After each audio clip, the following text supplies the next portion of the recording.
সুপ্রভাত বন্ধুরা, সবাই কেমন আছো? আশা করছি সবাই ভালো আছো আর সুস্থও আছো। আর একটা নতুন ব্লগে সবাইকে অনেক ভালোবাসা, অনেক স্বাগত। যে যেখান থেকে আমার ভিডিওটা দেখছো সবাইকে অনুরোধ রইল ভিডিওটা পুরোটা দেখার জন্য। তো অনেক দিন পরে কিন্তু আমি আবার ভয়েস দিয়ে আলাদা করে ভিডিও করছি।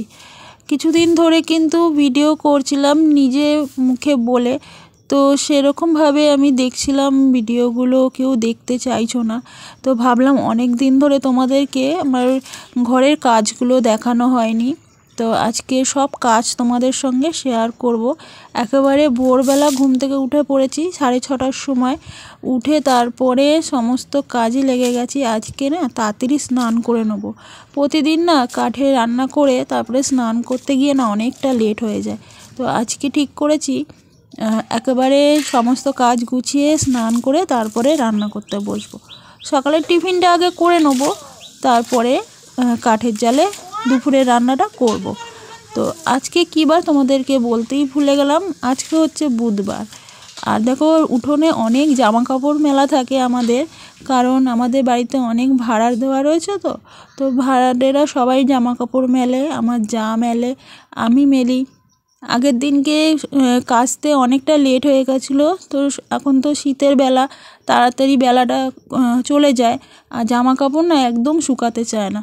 তো ওই যে ছাউনিতে মেলে রাখি, সকালবেলা হলে আবার রোদে একটু মেলে দিই, তারপরে 2-1 ঘন্টা রেখে সেই জামা কাপড়গুলো শুকিয়ে যায়, আবার কিন্তু জামা কাপড় কাচতে হয়। প্রতিদিনই বলতে গেলে আমাকে 1 গামলা করে জামা কাপড় কাচতে হয় সবার। আর এই মামা হচ্ছে আমাদের বাড়িতে ভাড়া থাকে, তো সিঁড়ির সাথে একটুখানি গল্প করছিল বলে দাঁড়িয়েছিল। এদিকে আমার উঠোন ঝাড় দেওয়া হয়ে গেছে, আর উঠোনে কিন্তু আমি প্রতিদিনই এরকম জল ছিটিয়ে দিই, আর দৌড়েও প্রত্যেকটা ঘরের দৌড়ে জল ছিটিয়ে দিই। এখন তো ওই দিকে যে দুটো দরজার সামনে আমি জল ছিটালাম, সেই দুটো ঘরে ভাড়া উঠে গেছে। আগে ভাড়া ছিল, তো ওই দিকটা আমাকে আগে ঝাড় দিতে হতো না, কিন্তু এখন ভাড়া উঠে গেছে বলে তো এখন আমি ঝাড় দিতে হয় আবার আমাকে, আর হচ্ছে দৌড়ে জলও দিয়ে দিই। তো এদিকে আমি সমস্ত উঠোনটা ঝাড় দিয়ে নিয়েছি, আর ঘরটাও মুছে নিয়েছি, বাসনও ধুয়ে নিয়েছি। এখন যাব স্নান করতে, তো ব্রাশ করে নিলাম। আজকে আর জামা কাপড় বার করিনি কাচার জন্য, কারণ আজকে একদম মেঘলা ওয়েদার, একদম ঠান্ডা ঠান্ডা ওয়েদার। আর কিন্তু কলের জলটা কিন্তু গরম ছিল, একদম ঝটপট করে জলটা ঢেলে নিয়েছি মাথায়। আর ঘরে এসে দেখো এখন বডি অয়েল তো মাখতেই হবে, শীতকাল পড়ে গেছে যেহেতু। আর শীতে ক্রিম, বডি অয়েল, স্নান করে এগুলো তো মাখতেই হবে। তো এগুলো মেখে সিঁদুর পরে তারপরে পুজোটা দেব। পুজোটা দিয়ে সকালের টিফিন রান্না করব। তোমাদের দাদাভাই কাজে চলে গেছে চা খেয়ে, আর ও আবার খেতে আসবে, টিফিন খেতে আসবে। তো আজকে রান্না করব সকালের টিফিনটা গ্যাসে করব, আর দুপুরের রান্নাটা করব কাঠে। তো প্রত্যেক দিন এখন এরকমই করছি, কারণ সিঁড়ির এখন স্কুল ছুটি আছে যেহেতু, আমাকে তো স্কুলে এখন দিয়ে আসা নিয়ে আসা করতে হচ্ছে না। তো দুপুরের রান্নাটা কাঠেই করে নিচ্ছি, তাতে আমার হচ্ছে গ্যাসও বেঁচে যাচ্ছে। এটা হচ্ছে বুদ্ধিমানের কাজ, তোমরাই বলো এটা আমি ঠিক করছি কি না। কিন্তু হ্যাঁ, কাঠে রান্না করতে কিন্তু ভালো লাগে, কারণ হচ্ছে কাঠে রান্নার তরকারি খাওয়া ভালো, রান্নার স্বাদও হয় জানি। কিন্তু ওই যে হাঁড়ি কড়া মাজতে কিন্তু প্রচুর কষ্ট হয়। মানে আমি তো প্রথমে হাঁড়ির মধ্যে মাটি লাগিয়ে নিই। আমি কেন, শুধু যারা যারা কাঠে রান্না করো তারা তারা সবাই জানি যে হাঁড়ি কড়াতে মাটি মাখিয়ে নিতে হয় আগে, না হলে ওই যে কালিটা পড়ে, কালিটা কিন্তু উঠতে চায় না। তো তার জন্য আগে হাঁড়িতে কিন্তু আমি মাটি মাখিয়ে রেখে দিয়েছি রোদে, ওইদিকে শুকাচ্ছে, আর এইদিকে আমি সকালে টিফিনটা তাড়াতাড়ি করে নিই। এদিকে সিঁদুর পরা হয়ে গেছে, পুজোটা দেবো আগে।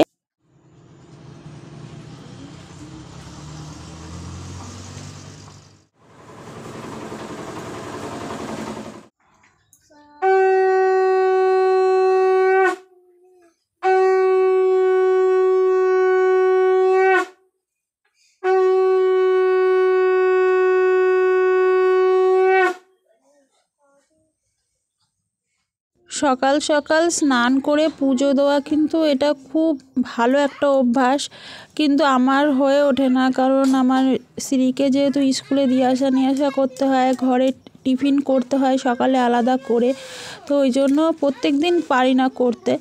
এই মাঝে মাঝে চেষ্টা করি তাড়াতাড়ি করে স্নান করে তাড়াতাড়ি করে পুজো দেওয়ার জন্য।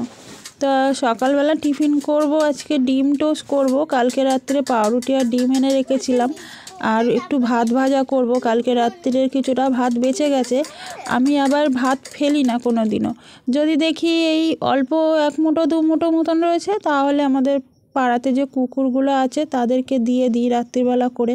আর যদি দেখি একটু বেশি ভাত রয়েছে, তাহলে সেই ভাতটা সকালবেলা ভাজা করে সকালের টিফিন হয়ে যায়। আমি মনে করি মা লক্ষ্মীর অন্ন কোনোদিনও ফেলা উচিত নয়। তো তোমরাও যদি আমার সাথে একমত হও তো কমেন্টে লিখবে কে কে হচ্ছে আমার মতন ভাত কোনোদিনও ফেলে দাও না, সেটাকে সকালবেলা কিন্তু কাজে লাগাও, মানে হচ্ছে খেয়ে নাও যেভাবে হোক।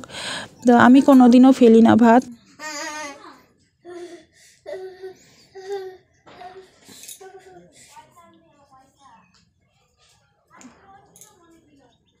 সিঁড়িকে পেঁয়াজ ছাড়া ডিম টোস্ট করে দিলাম, কারণ ও পেঁয়াজগুলো একদমই খাবে না, পেঁয়াজগুলো খুঁটে খুঁটে ফেলে দেবে। তো তার জন্য ওকে 2টো ডিম দিয়ে শুধু পেঁয়াজ আর লঙ্কা ছাড়া ভেজে দিলাম। আর এগুলো করছি বড় মনার জন্য, ও হচ্ছে পেঁয়াজ দিয়ে লঙ্কা দিয়ে খাবে, তো ওকে পেঁয়াজ লঙ্কা দিয়ে ভেজে দিচ্ছি। আর আমি কিন্তু পাউরুটি ডিম দিয়ে খাইনি, মানে খাবো না, একটা খেয়েছি ডিম দিয়ে, আর এমনি শুধু ভেজে নিয়েছি চা দিয়ে খাবো বলে। আর এই যে নিমকি কিছুটা নিয়েছি চা দিয়ে খাবো, এটা কিন্তু আমার মামার বাড়ির নিমকি, ছোটো মামার মানে ছোটো মামা দিয়েছে মাকে, তো মা আবার আমার জন্য একটু পাঠিয়েছে। তো এইদিকে চা করে নিয়েছি, লিকার চা, আর হচ্ছে বিস্কুট দিয়ে পাউরুটি দিয়ে খাবো। আর ওইদিকে কিন্তু ভাত ভাজাটা এখনও করিনি, আগে এটা খেয়ে নিই তারপরে ভাত ভাজাটা করব। আর এদিকে বড় বোনের ফাইনাল পরীক্ষা ফেব্রুয়ারি মাসে, তো মানে মাধ্যমিক পরীক্ষা, তো ওকে নিয়ে একটু অনেকটা টেনশানে আছি। সবসময় ওকে মানে পড়াশুনোর চাপেতেই রেখেছি। এখন যতদিন না পরীক্ষাটা হচ্ছে ততদিন একটুখানি তো পড়ার চাপে রাখতেই হবে ওকে। সকালবেলা একটুখানি ধনের বীজ ভিজিয়ে রেখেছিলাম কাপের মধ্যে, এটা এখন মাটিতে ছড়িয়ে দেবো। জানি না গাছ হবে কি না, যদি হয় তাহলে তো ভালোই হবে। 2-1টা করে পাতা ছিঁড়ে তরকারিতে দিতে পারবো। এখন শীতকালে কিন্তু প্রত্যেকটা তরকারিতে ধনে পাতা দিলে কিন্তু দারুণ স্বাদ আসে।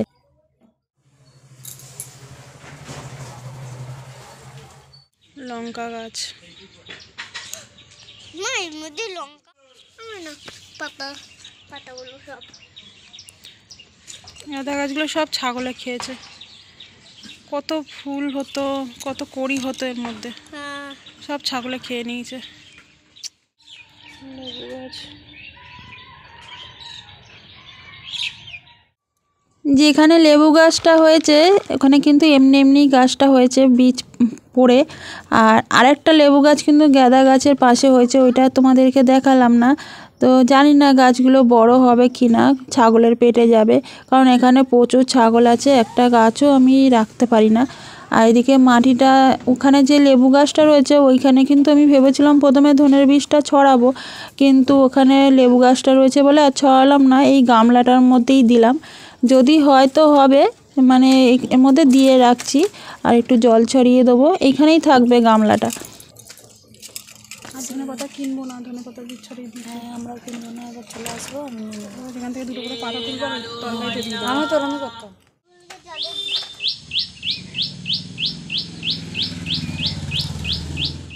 তোমাদেরকে আগের ব্লগে বলেছিলাম যে আমি মামার বাড়ি যেতে পারিনি, মা গেছিলো, দিদি গেছিলো। তো মামার বাড়ি থেকে মা এই যে কিছু বড়ি নিয়ে এসেছে আর ডাল নিয়ে এসেছে, তো ওখান থেকে অল্প করে আমাকে দিয়েছে। আর মামার বাড়ির জিনিস তো সবারই বলো প্রিয় হয়, সবারই ইচ্ছা করে একটু নিতে। আর এদিকে সর্ষেটাও কিন্তু মামার বাড়ি, কিন্তু এটা আগের বছরের সর্ষে, তো সর্ষেগুলো অনেক দিন ধরেই ভাবছিলাম রোদে রাখবো, ওই জন্য হচ্ছে আজকে এখানে বসেছি যখন রান্না করতে, তো এখানে রোদ পড়েছে বলে ওখানে রেখে দিলাম। এদিকে কাঠে ভাতটা বসিয়ে দিয়েছি, আর আজকে রান্না করব ডাল, সোয়াবিনের তরকারি আর ডিম ভাজা, এইগুলোই করব। আর রান্নাটা তোমাদের সাথে শেয়ার করলাম না, তাহলে ভিডিওটা আরও বড় হয়ে যাবে। আর 10 মিনিট থেকে 11 মিনিটের মধ্যেই ভিডিও বানানোর চেষ্টা করি। তো তো চলো আজকের ভিডিওটা এখানেই শেষ করে দিচ্ছি। সবাই ভালো থেকো, সুস্থ থেকো আর সাবধানে থেকো। আর ভিডিওটা যদি ভালো লেগে থাকে চ্যানেলটা সাবস্ক্রাইব করে দিও আর লাইক করে দিও আর কমেন্ট করো।